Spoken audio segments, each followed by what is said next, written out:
Hi hello ಅವ್ರಿಗೆಲ್ಲ welcome back to my YouTube channel. ನಂಬಿದ್ದಾರೆ ಮುಂದಿನ ಸಂಚಿಕೆಯಲ್ಲಿ ಏನಾಗುತ್ತೆ ಅಂತ ನೋಡ್ಕೊಂಡು ಬನ್ನಿ. ಅಲ್ಲಿವರೆಗೂ ಎಲ್ಲ ನಮ್ಮ ಚಾನಲ್ ಸಬ್ಸ್ಕ್ರೈಬ್ ಮಾಡಿಲ್ಲ, ಸಬ್ಸ್ಕ್ರೈಬ್ ಮಾಡ್ಕೊಳ್ಳಿ, ಪಕ್ಕದಲ್ಲಿ ಕಾಣ್ತಿರೋ ಬೆಲ್ ಐಕಾನ್ ಕ್ಲಿಕ್ ಮಾಡಿ.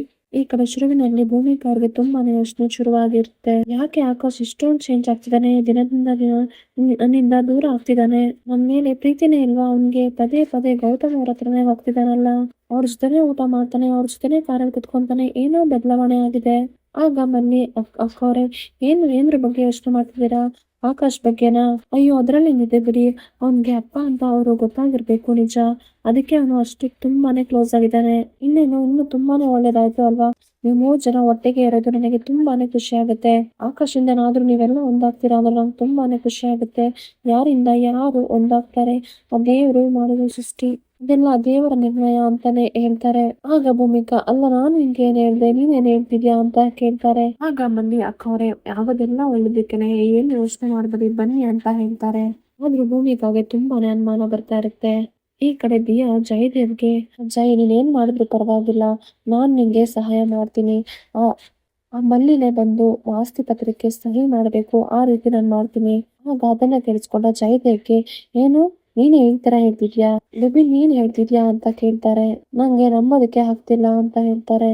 ಆಗ ಜಯದೇವ್, ನೀನ್ ಈ ಮಾತು ಹೇಳ್ತಿದ್ಯಾ, ನಂಗೆ ನಂಬೋದಕ್ಕೆ ಆಗ್ತಿಲ್ಲ. ಆಗ ದಿಯಾ, ಹೌದು ಜೈ, ನಾನ್ ನಿಂಗೆ ಹೆಂಡ್ತಿ ಅಲ್ವಾ, ನಾನ್ ನಿಂಗೆ ಕೈ ಜೋಡಿಸ್ಲೇಬೇಕು. ನಾನೇ ನಿಂಗೆ ಸಹಾಯ ಮಾಡಿಲ್ಲ ಅಂದ್ರೆ ಹೇಗಾಗುತ್ತೆ ಹೇಳು?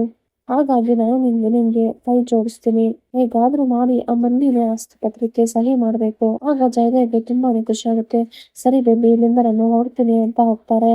ಆಗ ಇದನ್ನೆಲ್ಲ ಶಕುಂತಲಾ ಅವರು ಕೇಳಿಸ್ಕೊಂಡು, ಆಗ ಪರವಾಗಿಲ್ಲ ದಿಯಾ, ಜೈಗೆ ಯಾವ್ದೋ ಒಂದ್ ಸಂಬಂಧ ಹುಡುಗಿ ಬಂದಿತ್ತು, ಆಕೆ ನಾನು ನಿನ್ನ ಮದ್ವೆ ಮಾಡಿಸ್ದೆ ಅಂದ್ರೆ ಅವನು ಯಾವ್ದೋ ಹುಡುಗಿನ ಒಂದು ಪ್ರೀತಿ ಮಾಡ್ತಿದ್ದ, ನೀನೇ ಅವನಿಗೆ ಸರಿ ಅಂತ ನಾನು ನಿನ್ ಜೊತೆನೆ ಮದ್ವೆ ಮಾಡಿಸ್ದೆ. ನಿನ್ನ ನೋಡ್ತಾ ಇದ್ರೆ ನಂಗೆ ತುಂಬಾನೇ ಖುಷಿ ಆಗುತ್ತೆ ನೀವಿಬ್ರನ್ನ ನೋಡಿದ್ರೆ. ನೀನು ಇದೇ ರೀತಿ ಸಹಾಯ ಮಾಡಿದ್ರೆ ಜಯದೇವ್ಗೆ, ನೀನು ಈ ಮನೆಯಲ್ಲೇ ಶಾಶ್ವತವಾಗಿ ಇರ್ತೀಯ. ನೀನು ಇದೇ ರೀತಿ ಇರ್ಬೇಕು, ಇಲ್ಲ ಅಂದ್ರೆ ಮಲ್ಲಿ ತರ ಮಾಡಿದ್ರೆ, ನೋಡಿದ್ಯಲ್ಲ ಮಲ್ಲಿಗಾಗಿರೋ ಗತಿ, ನಿಂಗ್ ಆತರ ಆಗ್ಬಾರ್ದು ಅಂದ್ರೆ ಇದೇ ತರ ಜಯದೇವ್ಗೆ ಸಪೋರ್ಟ್ ಮಾಡ್ಕೊಂಡು ಹೋಗು. ನೀನು ಇದೇ ರೀತಿ ಇರ್ಬೇಕು. ನಂಗೆ ತುಂಬಾನೇ ಖುಷಿ ಆಯ್ತು ದಿಯಾ, ಒಳ್ಳೇದೇ ಮಾಡ್ತಿದ್ಯಾ ದಿಯಾ, ಖಂಡಿತವಾಗ್ಲೂ ನಿಂಗೂ ಕೂಡ ಒಳ್ಳೇದೇ ಆಗುತ್ತೆ. ಅಲ್ಲಿಂದ ಶಾಕುಂತಲಾ ಅವರು ಹೋಗ್ತಾರೆ. ಆಗ ದಿಯಾ ನಗ್ತಾರೆ. ಅಯ್ಯೋ ಇವ್ರನ್ನ ತಪ್ಪು ತಿಳ್ಕೊಂಡಿದ್ದಾರೆ ಅಂತ ಅನ್ಸುತ್ತೆ, ಇವತ್ತು ಇಷ್ಟು ಸೊಕ್ಕಿರಬಹುದು ಇವ್ರಿಗೆ, ನನ್ನ ಮನೆಯಿಂದ ಹೊರಗಡೆ ಹಾಕ್ತಾರಂತೆ. ನೋಡ್ತಾ ಅವ್ರು ಆದಷ್ಟು ಬೇಗ ಈ ಮನೆದು ಸಹಿ ಪತ್ರ ಮಾಡಿಸ್ಕೊಂಡು ನಾನು ಈ ಮನೆಯವ್ರನ್ನೆಲ್ಲ, ಈ ಶಕುಂತಲನ ಎಲ್ಲಾರನ್ನೂ ಹೊರಗಡೆ ಹಾಕ್ಬಿಟ್ಟು ನಿಮ್ಮನ್ನ ಈ ಮನೆಯವ್ರನ್ನ ಎಲ್ಲಾರನ್ನೂ ಬೀದಿ ಪಾಲ್ ಮಾಡಿಲ್ಲ ಅಂದ್ರೆ ನನ್ನ ಹೆಸರು ದಿಯಾನೇ ಅಲ್ಲ.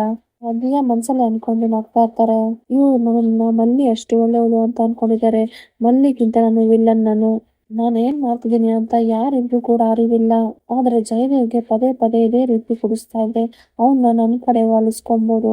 ಶಾಕುಂತಲಾ, ನೀನೇ ನಂಗೆ ವ್ಯಂಗ್ಯವಾಗಿ ಮಾತಾಡಿಸ್ತಿದ್ಯಾ, ನೋಡ್ತಾ ಇರಿ ನಿಮ್ನ ಹೇಗೆ ಮನೆಯಿಂದ ಹೊರಗಡೆ ಹಾಕ್ತೀನಿ ಅಂತ ದಿಯಾ ಅವರು ಮನ್ಸಲ್ಲೇ ಅನ್ಕೊಂಡು ನಗ್ತಾ ಇರ್ತಾರೆ. ಈ ಕಡೆ ಲಕ್ಷ್ಮೀಕಾಂತ್ ಅವರು ದಿಯಾಗೆ ಬೇಕು ಅಂತಾನೆ ಚುಚ್ಚಿ ಚುಚ್ಚಿ ಮಾತಾಡಿರ್ತಾರೆ ಜಯದೇವ್ ಬಗ್ಗೆ. ಆ ಜಯದೇವ್ ಸರಿಗಿಲ್ಲ, ನಿನ್ನನ್ನು ಆದಷ್ಟು ಮನೆಯಿಂದ ಬೇಗ ಹೊರಗಡೆ ಹಾಕ್ತಾನೆ. ಅವರಿಬ್ರು ಆಸ್ತಿಗೋಸ್ಕರ ಮಾತ್ರ ಮನೆಯಲ್ಲಿದ್ದಾರೆ. ಅವರು ಮನುಷ್ಯತ್ವಕ್ಕೆ ಬೆಲೆ ಕೊಡಲ್ಲ. ಅವರು ಆ ಲಕ್ಷ್ಮೀಕಾಂತ್ ಅವರು ಬೇಕು ಬೇಕು ಅಂತಾನೆ ದಿಯಾ ಅವ್ರ ಹತ್ರ ಏನೇನೋ ಹೇಳಿರ್ತಾರೆ. ಆಗ ದಿಯಾ ಅದ್ರ ಬಗ್ಗೆನೇ ಎಷ್ಟು ಮಾತಾಡ್ತಾರೆ. ಅಲ್ಲ, ಅಂಕಲ್ ಹೇಳಿದ ಮಾತು, ಅವ್ರು ಹೇಳಿದ್ದು ಕೂಡ ನಿಜಾನೇ ಅನ್ನಿಸ್ತಾ ಇದೆ ನಂಗೆ.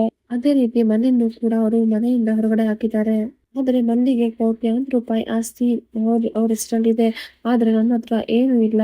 ಆದ್ರೆ ಈ ಜೈನ ನೆನ್ಕೊಂಡ್ರೆ ನಂಗೆ ಚೊಂಬೆ ಗತಿ, ಆದ್ರೂ ನಾನು ತುಂಬಾನೇ ಹುಷಾರಾಗಿರ್ಬೇಕು.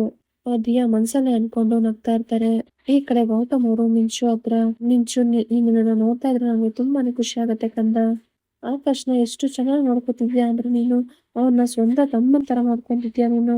ನಿಜವಾಗ್ಲೂ ಹೇಗಮ್ಮ ಇದೆಲ್ಲ? ಅವಾಗ ನಿಂಗೆ ಅವ್ನ್ ಕಂಡ್ರೆ ಆಗ್ತಿರ್ಲಿಲ್ಲ, ಆದ್ರೆ ಇವಾಗ ಹೇಗಿದೆಲ್ಲ ಸಾಧ್ಯ? ಓ ಅಪ್ಪ, ಅವನು ಇವಾಗ ಆಕಾಶ್ ತುಂಬಾನೇ ಬದಲಾಗಿದ್ದಾನೆ, ನಂಗೆ ಅಕ್ಕ ಅಂತ ಕರೀತಾ ಇದ್ದಾನೆ. ನಂಗೂ ಆಕಾಶ್ ನೋಡ್ತಿದ್ರೆ ತುಂಬಾನೇ ಖುಷಿ ಆಗ್ತಿದೆ ಪಪ್ಪ, ಅವ್ನು ನನ್ ಸ್ವಂತ ತಮ್ಮನ್ ತರ ಅಂತ ಅನಿಸ್ತಿದೆ ಪಪ್ಪ. ಅದನ್ನ ಕೇಳಿಸ್ಕೊಂಡ ಗೌತಮ್ ಅವ್ರಿಗೆ ತುಂಬಾನೇ ಖುಷಿ ಆಗತ್ತೆ. ಆದ್ರೆ ಆಕಾಶ್ ನನ್ ಮಗ, ಇನ್ನೊಬ್ಳು ಮಗಳು, ಆ ಮಗಳು ಎಲ್ಲಿದ್ದಾಳೋ ಏನೋ, ಒಂಚೂರು ಸುಳಿವೇ ಸಿಗ್ತಿಲ್ಲ ನಂಗೆ. ಇಷ್ಟೊತ್ತಿಗೆ ನನ್ ಮೇಲೆ ಅವಳಿಗೆ ಪ್ರೀತಿನೇ ಇರೋದಿಲ್ಲ. ಇಷ್ಟು ದಿವಸ ಅವಳು ನನ್ನಿಂದ ದೂರ ಇದ್ದಾಳೆ ಅಲ್ವಾ, ಅವಳು ಅನ್ಕೊಂಡಿರ್ತಾಳೆ ನನ್ನನ್ನು ಅವಳು ದೂರ ಮಾಡಿದ್ದಾರೆ ಅವರು ಅಂತ, ಪಪ್ಪ ದೂರ ಮಾಡಿದ್ದಾರೆ ಅಂತ ಬೇಜಾರ್ ಮಾಡ್ಕೊಂಡಿರ್ತಾಳೆ ಅಂತ ಗೌತಮ್ ಅವರು ಮನ್ಸನ್ನ ಅನ್ಕೊಂಡು ತುಂಬಾನೇ ಬೇಜಾರ್ ಮಾಡ್ಕೊಂತಾರೆ. ಆಗ ಮಿಂಚು, ಪಪ್ಪ ಏನಾಯ್ತು ಪಪ್ಪ, ಏನಕ್ಕೆ ಹಿಂಗ್ ಬೇಜಾರ್ ಮಾಡ್ಕೊಂಡಿದ್ದಾರೆ ಅಂತ ಕೇಳ್ತಾರೆ. ಆಗ ಗೌತಮ್ ಅವರು, ಏನು ಇಲ್ಲ ಪುಟ್ಟ, ಸರಿ ಊಟ ಮಾಡು ಅಂತ ಊಟ ತಿನ್ನಿಸ್ತಾರೆ. ಮಿಂಚು ಪಪ್ಪಾಯದು ಬುಕ್ ಸ್ಕೂಲಲ್ಲಿ ತುಂಬಾ ಪ್ರಾಜೆಕ್ಟ್ಸ್ ಕೊಟ್ಟಿದ್ದಾರೆ, ತುಂಬಾನೇ ಕಷ್ಟ ಇದೆ ಅಂತ ಹೇಳ್ತಾರೆ. ಆಗ ಗೌತಮ್ ಅವರು, ಅಷ್ಟೇ ತಾನೇ ಪುಟ್ಟ, ನಾನು ನಿನ್ಗೆ ಸಹಾಯ ಮಾಡ್ತೀನಿ, ಫಸ್ಟ್ ಬಾ ಊಟ ಮಾಡು ಅಂತ ಊಟ ಮಾಡಿಸ್ತಾರೆ. ಸರಿ ಅಮ್ಮ, ಪ್ರಾಜೆಕ್ಟ್ಸ್ ಏನು ಅಂತ ಹೇಳು, ತಗೊಂಬಾ ನಾನು ಶುರು ಮಾಡ್ತೀನಿ ಅಂತ ಹೇಳ್ತಾರೆ. ಆಗ ಮಿಂಚು, ವಾವ್ ಪಾಪ, ನೀವು ಎಷ್ಟು ಚೆನ್ನಾಗಿ ಪ್ರಾಜೆಕ್ಟ್ಸ್ ಎಲ್ಲ ಮಾಡ್ತಿದ್ದೀರಾ, ನಿಮ್ಗೆ ಪ್ರಾಜೆಕ್ಟ್ಸ್ ಮಾಡಕ್ ಗೊತ್ತಾ ಅಂತ ಕೇಳ್ತಾರೆ. ಆಗ ಗೌತಮ್ ಅವರು, ಹೌದು ಪುಟ್ಟ ಅಂತ ಹೇಳ್ತಾರೆ. ಆಗ ಆಕಾಶ್, ಅಯ್ಯೋ ನಂಗೆ ಪ್ರಾಜೆಕ್ಟ್ಸ್ ಕೊಟ್ಟಿದ್ದಾರೆ, ಏನ್ ಮಾಡೋದು? ಇವಾಗ ಅಮ್ಮನ ಹತ್ರ ಹೇಳಿದ್ರೆ, ಅಯ್ಯೋ ಬೇಡ ಬೇಡ, ಸೀದಾ ಅಪ್ಪನ ಹತ್ರ ಹೋದ್ರೆ ಹೇಗಿರುತ್ತೆ, ಅಪ್ಪನ ಹತ್ರನೇ ಹೋಗ್ತೀನಿ. ಒಂದ್ ವೇಳೆ ಏನಾದ್ರು ಕೇಳಿದ್ರೆ ಮನೆಯಲ್ಲಿ ಏನಾದ್ರು ಸುಮ್ಮನೆ ಹೋದ್ರೆ ಆಯ್ತು, ಪಪ್ಪನ ಹತ್ರನೇ ಕೊಟ್ರೆ ಚೆನ್ನಾಗಿರುತ್ತೆ. ಅಮ್ಮ ಒಂದ್ ನಿಮಿಷ ಬಂದೆ ಅಂತ ಹೇಳ್ಬಿಟ್ಟು ಹೋಗ್ತಾನೆ. ಆಗ ಭೂಮಿಕಾ, ಎಲ್ಲಿ ಹೋಗ್ತಿದ್ಯಾ ಆಕಾಶ್?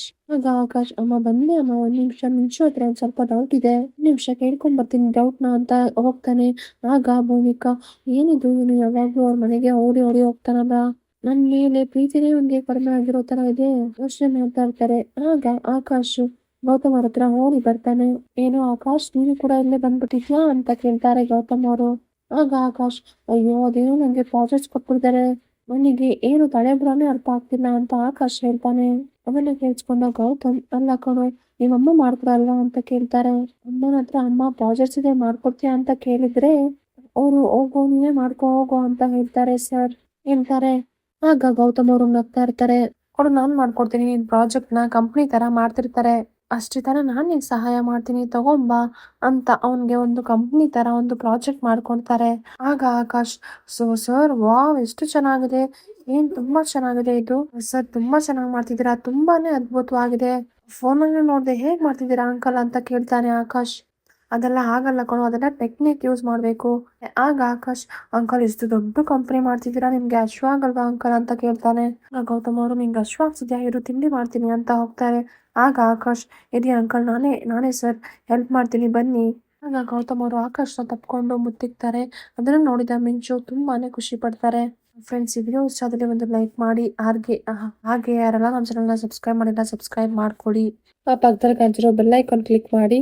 ಪ್ಲೀಸ್ ನಮ್ಮ ವಿಡಿಯೋನ ಆದಷ್ಟು ಶೇರ್ ಮಾಡಿ, ದಯವಿಟ್ಟು ಸಬ್ಸ್ಕ್ರೈಬ್ ಮಾಡ್ಕೊಳ್ಳಿ. Thank you for watching.